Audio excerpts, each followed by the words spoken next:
It's one thing to live in a cabin in the woods with strange creatures lurking in the night and nightmares that attack your psyche while you sleep. But what if you were stuck in a small town surrounded by a forest that you can never leave? One of my favorite TV shows has been MGM Plus's From for the last couple of years. From is a simple word that, in the context of the show, is elusive as to the meaning. Something it has to do with the source of all the mystery. The inhabitants stumble into town when they encounter a fallen tree pulled up by the roots blocking the road. Turning around and trying to detour, they drive through a town with only a few houses and less than 100 residents. As they try to drive on, they drive only once again through the town. You can always stop in this town, but you can never leave. Today we're looking at the talismans that the residents use to protect their homes from the monsters that come from them when the sun goes down. Hi, I'm Rob, and this is A Constantly Racing Mind.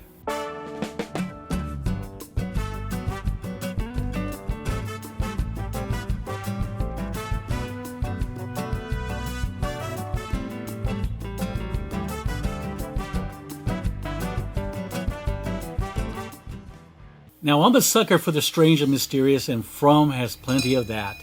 We open the series with a man walking down the street of a rural town as he rings a large bell with the sun sinking into the sunset. Now, the man is encouraging residents to get home quickly. He stops briefly and tells a young girl to obey her mom and go inside now. Who is this bell ringer, and why is he ringing the bell? Inside a diner, the waitress tells the last few people in the restaurant that they are closing and tells them to get home safely. When she goes to lock up, the camera stops on a stone with the strange markings attached to the wall by the door. The waitress adjusts it before walking away. A tabletop jukebox begins playing on its own. It's The Animals, We Gotta Get Out of This Place, from 1965. Is it a bit of foreshadowing or a cruel trick that this place is playing on the inhabitants? Various scenes of people closing up for the night. A hospital where a father and son are playing chess finishes up and prepares for the night. Once again, the doors are locked, and the stone hung by the door is checked. The bell ringer stops as the sun is on the horizon and checks with binoculars people playing in front of an old mansion up on a hill to see a young man playfully carrying a woman into the house. He tells the young man who is playing chess in the hospital, dressed in a deputy's uniform, to go home and that he will see him in the morning. The bell ringer, not in a uniform but in a black blazer, heads on over to the post office that serves as his sheriff's office. He walks in and locks the door. A sign outside says 96 nights without an incident. At the bar, a man is passed out on the floor. The bartender locks the door, closes the blinds, and ritualistically checks for the stone next to the door to ensure it's hung securely. Meanwhile, the mother and daughter that we briefly met, the girl that the sheriff told to listen to her mom, they now stand at their front door as twilight wanes. The little girl asks where her dad is, and the woman says, "Sometimes your dad gets a little forgetful." Obviously, she's referring to the man drunk on the floor in the bar.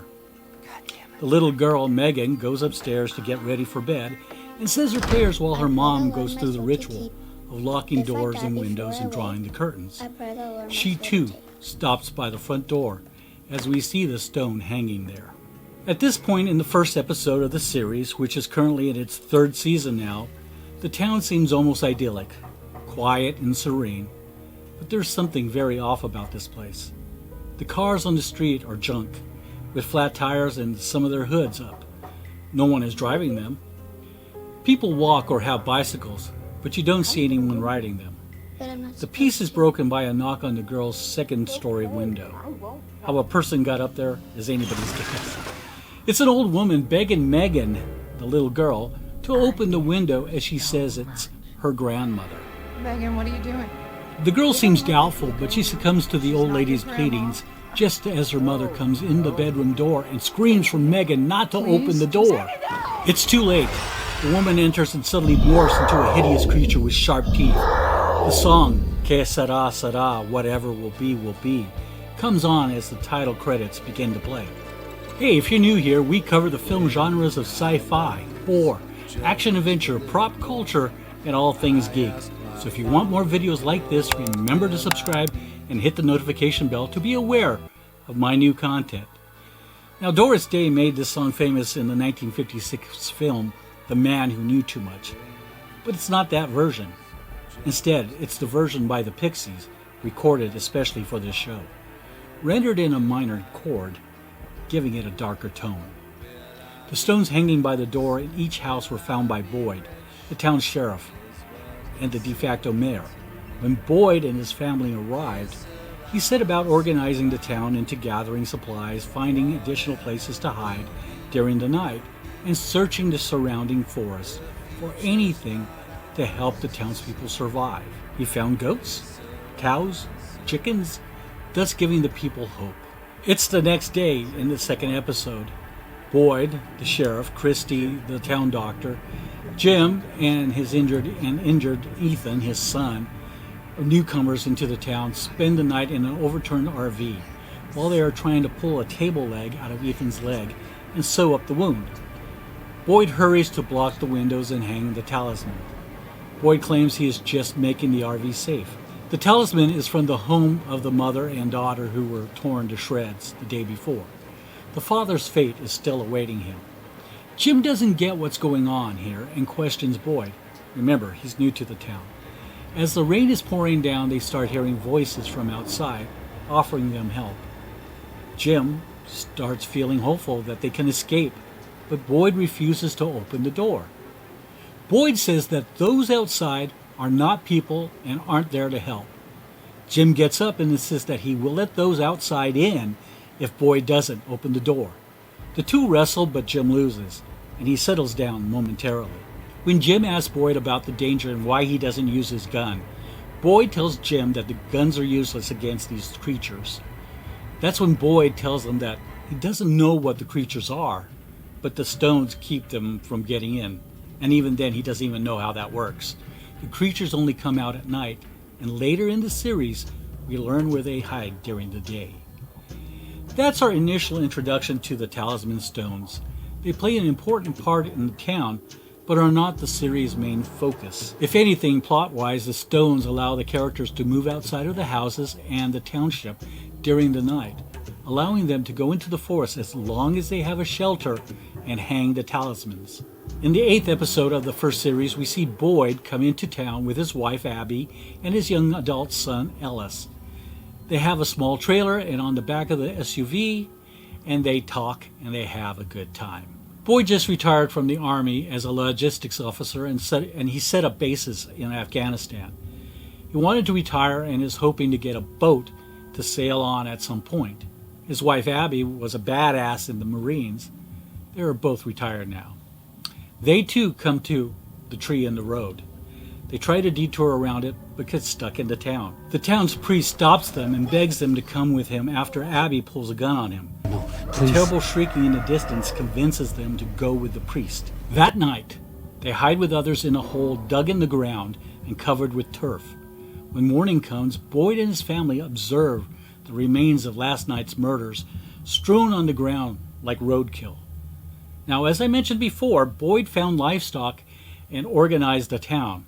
We don't know how long he was there, but as he kept venturing deeper into the forest, he was able to find things to help the town. Ellis, Boyd's son, tells him that his mom, Abby, Boyd's wife, is acting strangely.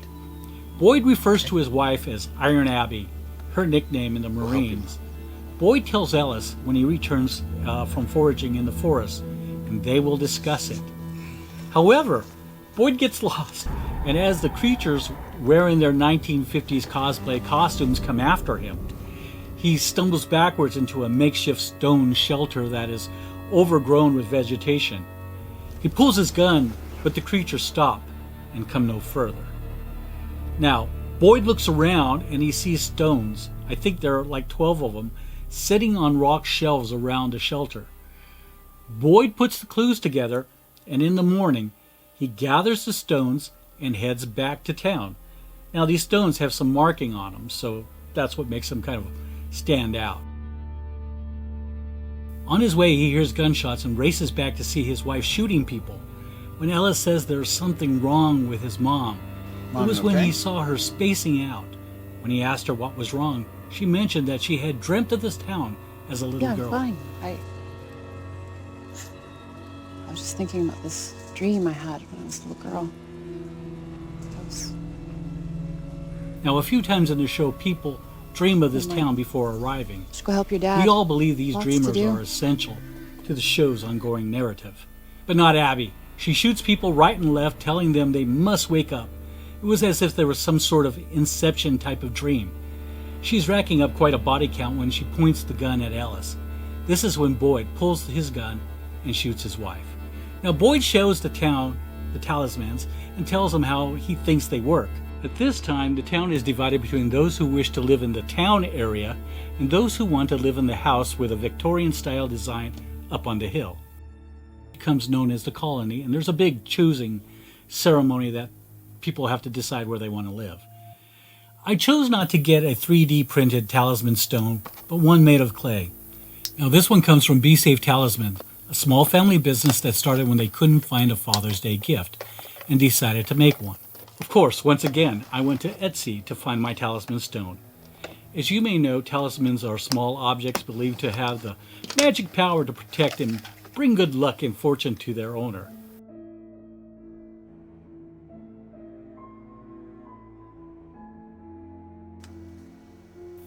You know, like a rabbit's foot, lucky for you, but not for the rabbit. They are supposed to keep the evil away from the person who wears them, protecting him or her or of any illness, accident, disgrace, and any other misfortune. Once again, this is made of clay and is about 4 3/8 inches long, and is about 3 3/8 of an inch wide, and maybe 1 1/4 inches at the thickest part. The markings carved into the stone look like runes, but I don't think they are. In the center are 2 human-like carvings standing apart from one another. There is no indication of gender for either of the figures, probably a man and a woman, but who can say? On either side of the 2 semi-spheres, with one on the right having what looks like rays spreading out, perhaps one is the sun and the other is the moon. That's a reasonable guess. Surrounding the center symbols are those that look like the letter F, but in some cases they have an extra horizontal line. Many believe that these symbolize trees. Other fans think that these are there to symbolize the Ankui children, possibly the souls of children who went through some sort of trauma in the ancient past, sort of like a reverse take on the book of Genesis and a sacrifice for eating of the tree of life. We call them Ankui, as that is all they say when they appear to the chosen few. What do you think? Now, I'm guessing that the talismans depict people under the sun and moon, taking refuge from the forest that surrounds them. At least that's one theory. Or the 2 figures represent one above ground and the other dwells underground. As above, so below. Something to think about. The town doesn't have a name, so fans have dubbed it Fromville, and fans are members of the Fromily. As humans, we all speculate on various theories, some of which are disproven as episodes air. Now, this show is written by Lost alumni. It gives the same sort of vibe as Lost, and of course, not everybody was too happy with the show, how the show ended. Some theories suggest that this show involves reincarnation, fairies, or some psychological experiment. Tabitha Matthews, Jim's wife, even proposes the question, did we survive the crash? Are they dead? This harkens back to the Twilight Zone episode from the first season in which a young woman believes she survived a tire blowout, but continues to see an old man with a fedora silently trying to thumb a ride from her. This continues on until she finally makes a phone call to her mother, only to find out that they are holding a wake for her because she didn't survive the crash. The old man is dead. Others involve a boy in white, known only to a few, who leads those who see them to safety, like the White Rabbit in Alice in Wonderland. One of the main characters, Jade, arrives in the backseat of an Audi passed out, driven by his friend Toby, causing the Matthews RV to crash. He is crazy, like the Mad Hatter, in his pursuit of solving the mystery of a symbol he keeps seeing in his visions. Now, some believe everyone who ends up in the township is there for some cosmic purpose. Pocket universes, dimensional rifts, string theory, and other scientific possibilities abound. Others think that Tabitha is envisioning this world as a way to cope with her death of her baby, named Thomas, who died 14 months prior. And this is just her from a psych ward. But who knows? There are plenty of theories online and plenty of creators who will gladly take a trip into the rabbit hole that this show is. Ultimately, From is a character-driven show, and the mystery and the monsters are sometimes relegated to the back burner. There is plenty of character development, and just like The X-Files, digs into the mythology leading to a planned-out ending. At least that's what we are promised. I love this show, and with this season winding down, I am preparing for a 4th season, hopefully, to get closer to solving this mystery if it isn't solved by the end of this season. Now, nightmares and dreams are one of the main themes of this series. You could picture Rod Serling at the beginning of the series, introducing us to what would happen to you if you drove into a town where the nightmares and dark fantasies come alive and haunt you at night and disturb your thoughts during the day, causing you to second-guess everything you see and hear. Only here in the Twilight Zone. I'll have a talisman to put up by my front door and keep my family safe. The question is, should I hang my talisman by my front door with a nail? Or should I take my chances and hang it with a command strip hook?